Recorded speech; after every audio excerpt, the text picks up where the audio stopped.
medyo nakakuan niya ito kung pulo ang anak, di manog ito katuig. Pobre gyapon. Oh. Gamay lang nga follow-up atong kang Mamense. Di ba naingon nga i-appeal ang lactating of pregnant women sa purpose? Oo. So, naabot tayo data karon diri sa region kung pila ni ka mga number of lactating mother and pregnant? 5,000 ka pregnant and lactating mothers nato na pantawid no beneficiaries nga ginasuportaran nato sa first 1,000 days sa iyang katong gikan pagkahimugso sa bata no. Aguman ana graduate pa dayon.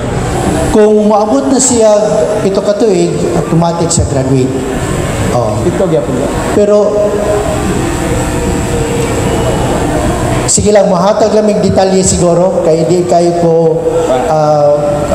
Sir Amor, no? Dr. Amor ang mga detalye ani nga mga kani imong gipangutana sira kay pero among assignment ihatag namo ang detalye ni nga mga lactating and pregnant mothers.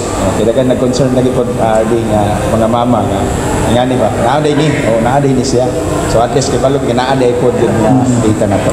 Next RD sa kaning supplemental feeding program no sa DSWD na-target ang ato ang ahensya nga 1.5 million ka mga CDC no Child Development Centers sa tibuok na nasod, but diri sa Region 10 pila ang gitarget nato nga mahatagan ani nga pondo RD?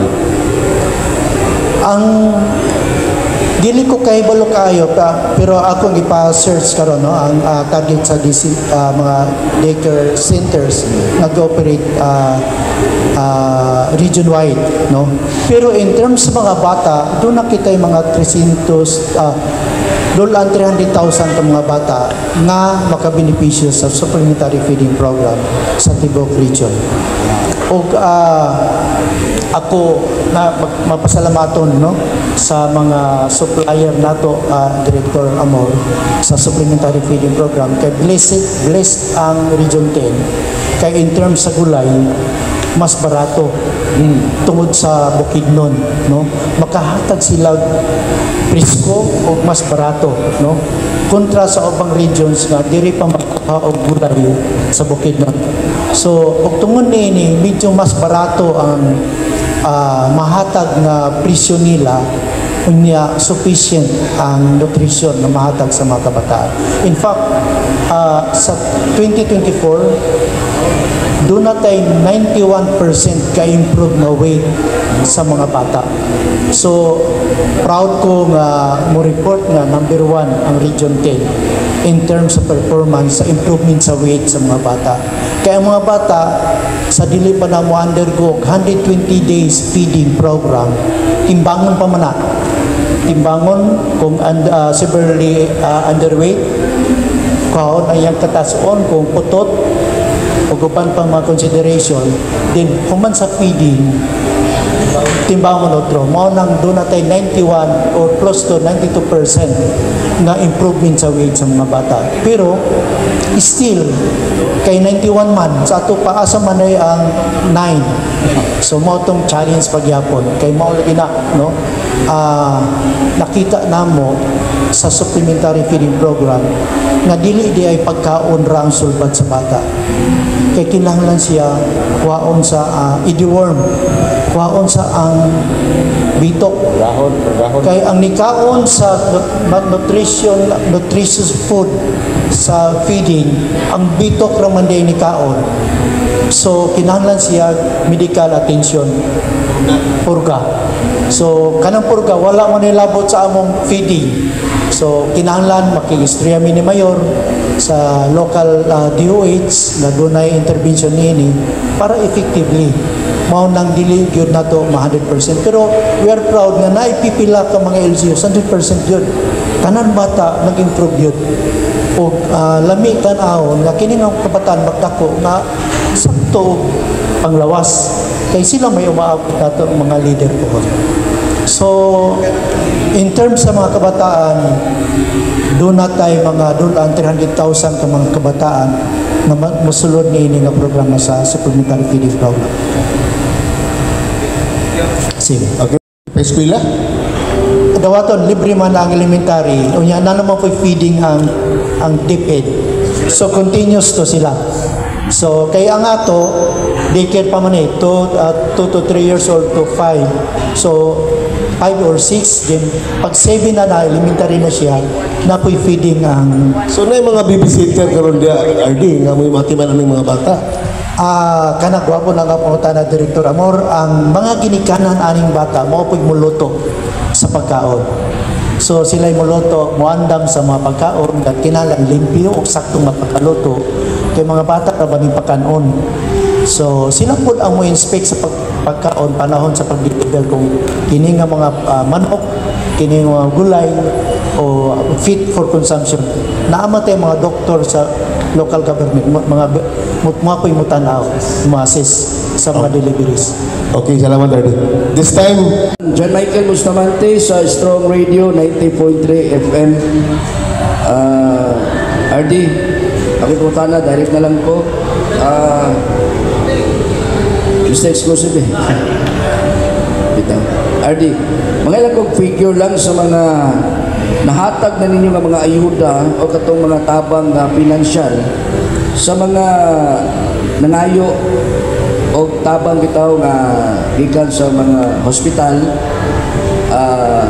gikan po sa mga politiko, idangop sa inyong buhatan.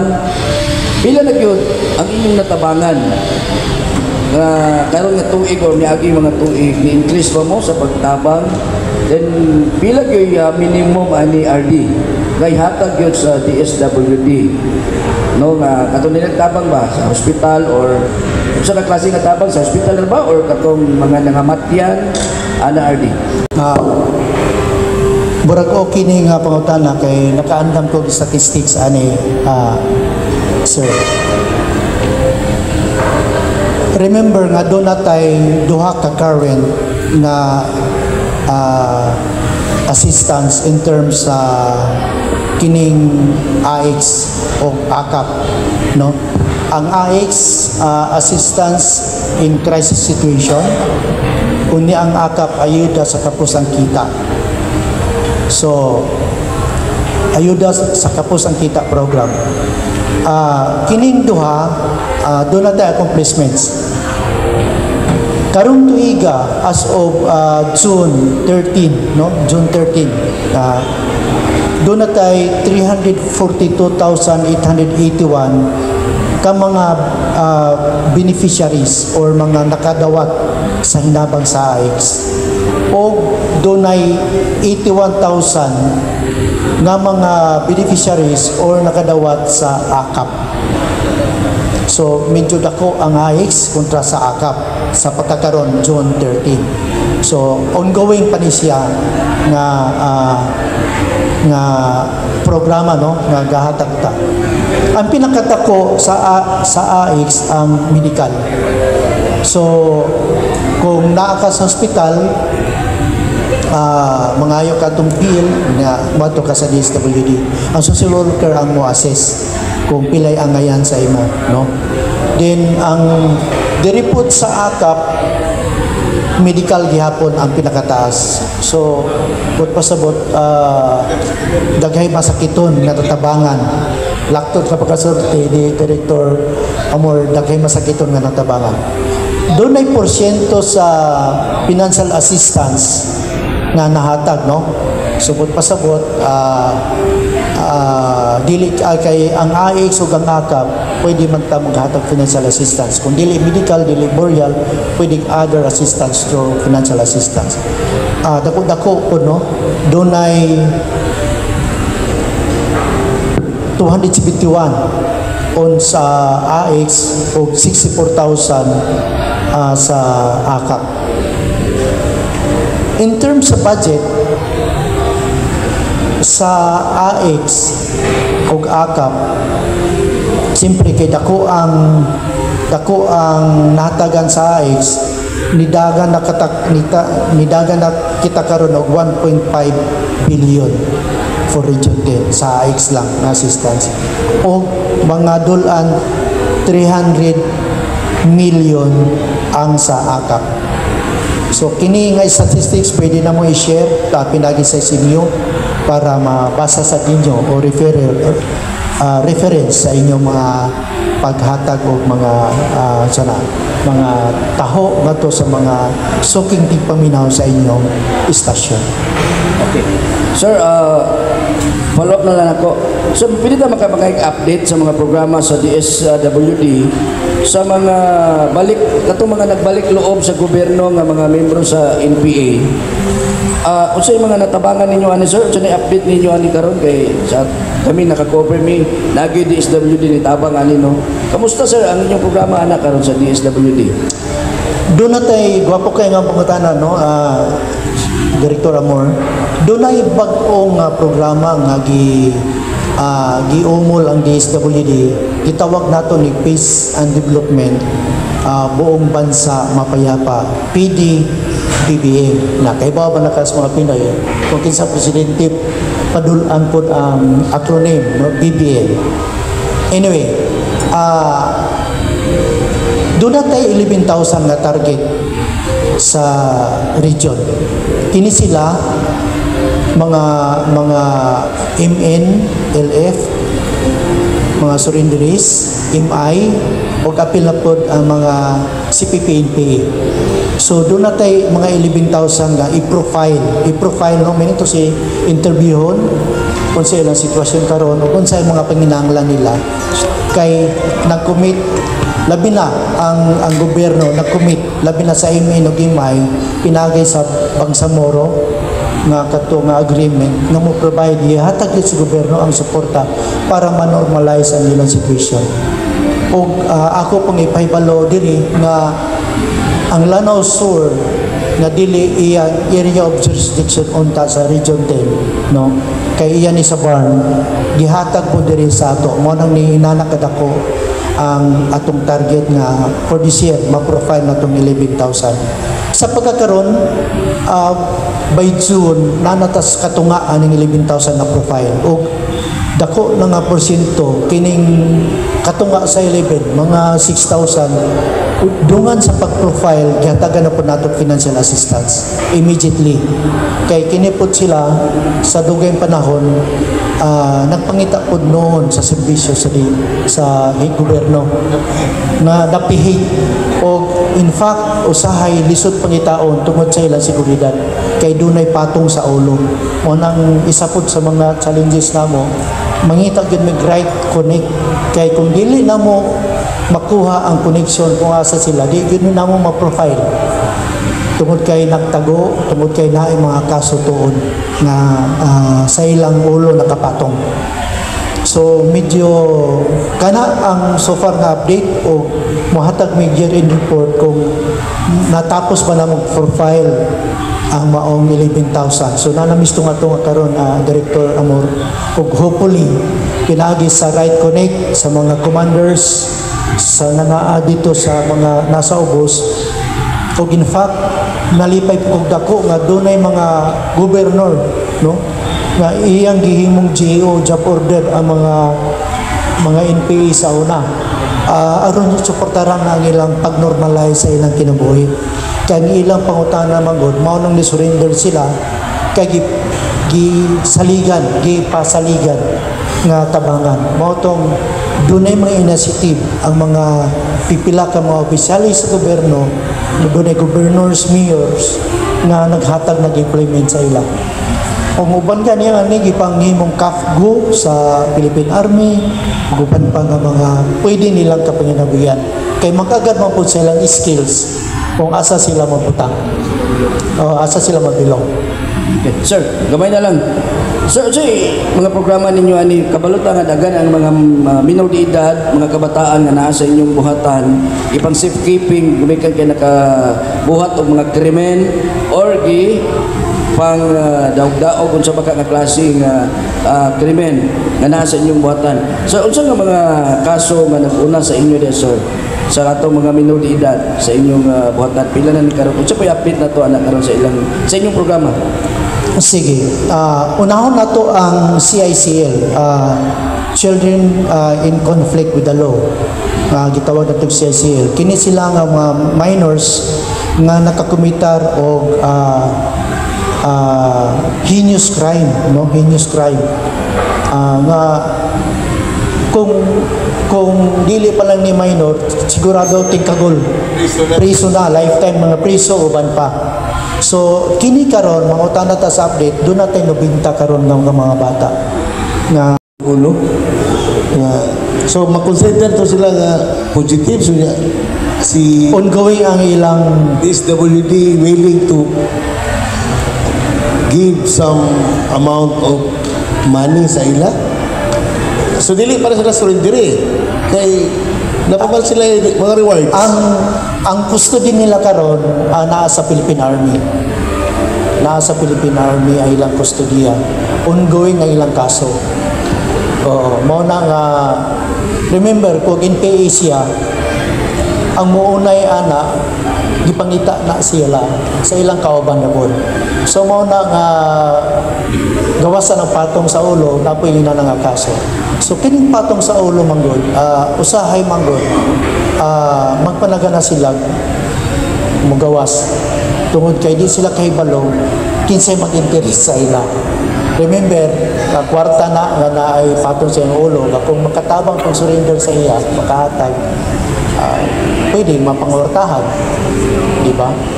Oo. So malisod ang ilang sitwasyon mo nang naga-profile ni nagaagi mo sa saktong connection kay di ginawa sila makita, no? Dali-dali ko di po sila basta-basta nga mo mugawas kung dili po maklaro kung di sila ilang maistorya.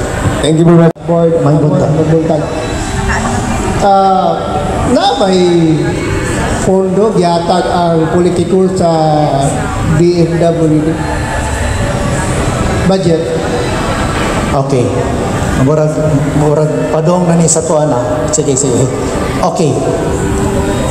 Ang angay na tumasabtan nga ang pondo sa tanang ahensya magsumikad sa allocation nagyaprobaran sa kamara sa lower house dito magsumikad ang budget o kahibaw sila sa mga budget sa matag ahensya panalitan AX sa DSWD o niya kahibalukod sila nga pila ang record sa DSWD Region 10 in terms sa actual nga natagaan og AX last year or last 3 years comparison.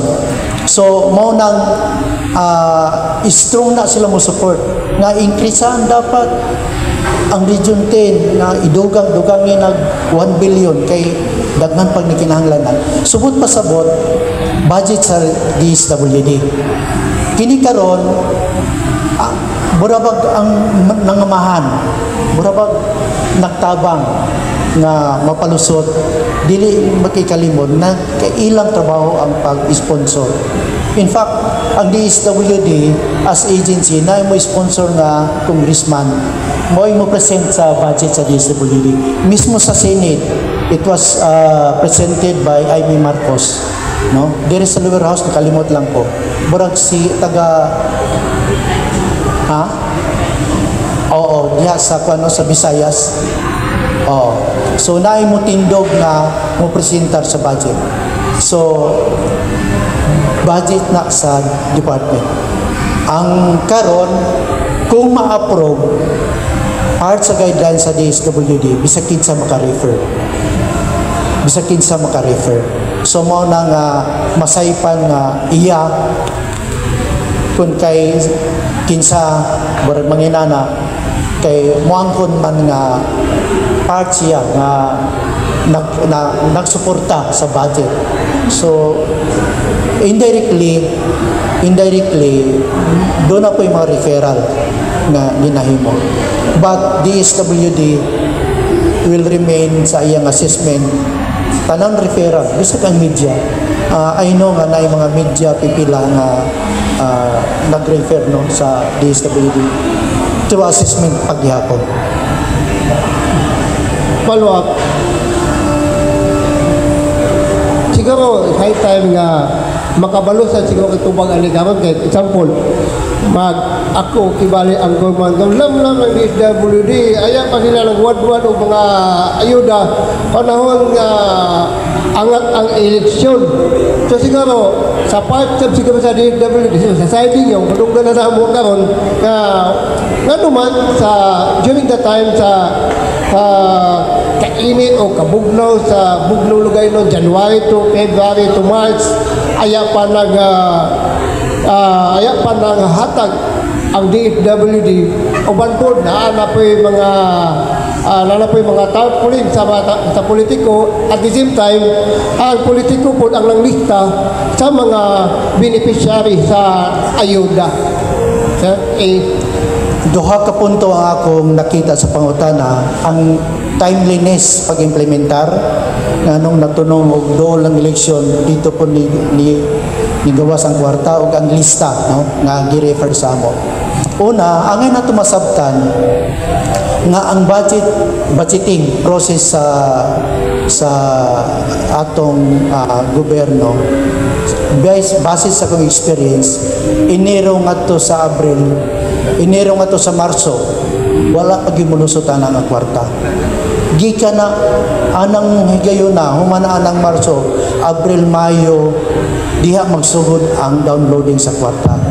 So mao nang ang higayon nganong wa mo mag-implement sa Enero? Sir, wa gyud na mo i-implement kay wa gyud kwarta ni sulod. First quarter wala gyud mo sulod. Na timing Mayo mao pud ni sulod na kwarta mao nang diha mi magsugod.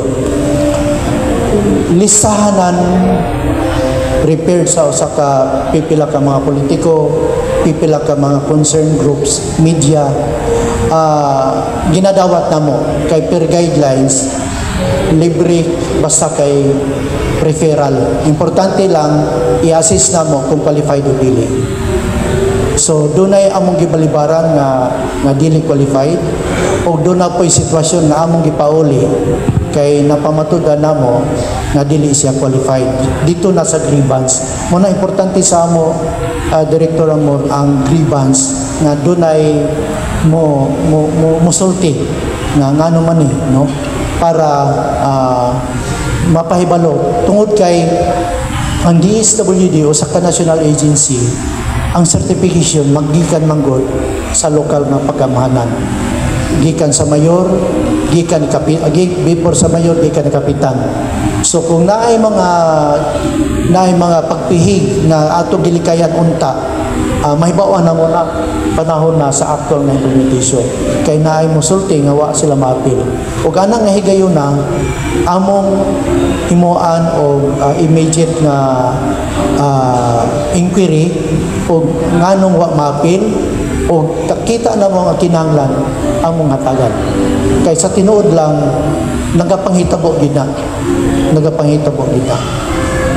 Isa lang kay salam. Unsay update atong nadakpan sa DSWD katong dala sa papel o papel gikan sa opisina ni Congressman Rufus Rodriguez nga diya gid mismo siyang opisina nadakpan kay matud pa to pila ka adlaw to siya nakatransact to siya katulang nga day nga nadakpan siya. Oo, naay kaso karon naa sa usa ka korte, ongoing ang maong kaso. Kay balota ang korte na po sa proseso nga giyan. Pero pwede mo pahibalo, mo-update po sa status nini. Pero while ongoing ang case, magilikayan nato ang detalye paghatag. Pero ongoing ang case. Tama to nga dunay gapanglista nga accordingly doon na po iiyak. Unya moto nga hibaw namo nga siya dahil mag-transact mo itong in-trap, mo itong nadakpan. Mauling na, akong ginakaingon ka ganina, basta kwarta gani, warag daghan ko mag-interesado ba? Bisan pag sayop na, Agay komisyoner. daghay mo apil, bisag sayop, ilag yung tahakon, bahala na kung siya may tabo. Dito may bawaan na noon nga ilang ginasabotahe ba sa tinuod lang ang angay nga assistance unta. Na accordingly matud pa dili na ang tibuok kwarta ang mo abot sa ila. No, doon ay cutting. Anyway, na Okay. ongoing ang kaso. Thank you very much, Ardy. Attorney sa tanan. Arden, nagsugod na ang school year 2025-2026. Kumusta ang pagdawat nato karon sa nakay pangayo og educational assistance niya kung pila po'y data nga atong mahatag? Gusto na akong iapilar no sa publiko nga tinuod ang educational assistance part sa AIX pero hangtod karon depleted na ang pondo sa AIX sa DSWD. So in terms sa provision sa educational assistance wala tungod kay ang pondo nga gikan na AIX wala. So ang naa nga pondo nga naa karon sa ang maong akap in which wala dito ang educational assistance. So nakapilar ko sa publiko nga kining educational assistance put on hold no. Giamot sa gipadaplin tungod kay mo among ihatag kung ang maong pondo wala magtugot nga mohatag mi tungod kay ang akap karon may ana sa DSWD. Og amo pong giapilar kaduha nga tan-awonon po ni nga sitwasyon, Dr. Amor, tungod kay libre naman ang edukasyon. Oo. So, ang college libre na po. So, medyo komplikado. Mao na, between educational assistance o kining hospitalization o burial, mas pabor ko, personally, na kini. Kay mas immediate o kinahanglan maluwas siya sa maong sitwasyon. Kinabuhi ang atong giluwas diri kontra sa edukasyon na pwedeng mapangitaan, no? Pwedeng mapangitaan og pondo. Pero possible, Arden, this year na kay mugawas nga punduan na sa education or next year? Karon nga tuig di ko kay balo kung ang AIX na pa ba, no? Basta sa pagkakaroon ang akap ang naa. Which is wala ang educational Walay provision sa educational assistance dito. Mao na ang Thank you very much, sir.